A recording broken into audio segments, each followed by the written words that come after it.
छत्रपती संभाजीनगर तालुक्यामध्ये सरकार विरोधात क्या हुआ तेरा वादा आंदोलन व शेतकऱ्यांशी चर्चा। दिनांक 12 जून रोजी छत्रपती संभाजीनगर तालुक्यामध्ये सरकारच्या विरोधात शिवसेना ठाकरे गटाच्या क्या हुआ तेरा वादा हे आंदोलन करण्यात आले व करमाड, शेकटा, जयपूर, वरझडी, वडखा, चिकलठाणा, शेंद्रा, लाडगाव, कुंभेफळ या ठिकाणी जाऊन शेतकऱ्यांशी संवाद साधला।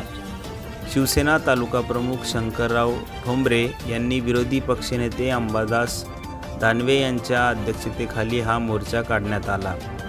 महायुती सरकारने निवडणुकीपूर्वी शेतकऱ्यांना जे खोटे आश्वासन दिले ते म्हणजे शेतकऱ्यांना कर्जमुक्ती देणार, शेतकरी सन्मान योजना 15,000 रुपये देणार, लाडक्या बहिणीने 1500 ते 2100 रुपये देणार, 45,000 गावात बांध रस्ते बांधणार, शेतकऱ्यांनी खरेदी केलेल्या स्वतःवरील GST अनुदानाच्या स्वरूपात फरक 1 रुपयात पीक विमा, वृद्ध पेन्शन धारकांना 2100 रुपये देणार, अन्नदाता बनेल, ऊर्जादाता, शेतीला 24 तास वीज, शेतमालाला हमी भाव देऊ, बी बियाणे स्वस्तच्या किमतीत नियंत्रित ठेवू, हर घर जल हर घर छत, मराठवाडा वॉटर ग्रीड केंद्राकडून मान्यता घेऊ असे अनेक खोटे आश्वासन देऊन शेतकऱ्यांची व जनतेची फसवणूक या महायुती सरकारने केली असेही तालुकाध्यक्ष यांनी माध्यमांशी बोलताना सांगितले।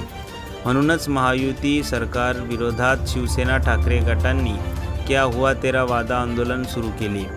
यावेळी नानासाहेब संजना, जिल्हा प्रमुख अशोकराव शिंदे, उपजिल्हा प्रमुख पळसकर, तालुका प्रमुख शंकरराव ठोंबरे, सेना तालुका प्रमुख बाळासाहेब भोसले, उपतालुका प्रमुख विभाग प्रमुख बबनराव वाहक, दत्ताबा उकिरडे, उपतालुका प्रमुख भास्कर तारो, शहर प्रमुख मदन चौधरी, किसान सेना एकनाथ चौधरी, सोपान ठोंबरे आदी जण उपस्थित होते।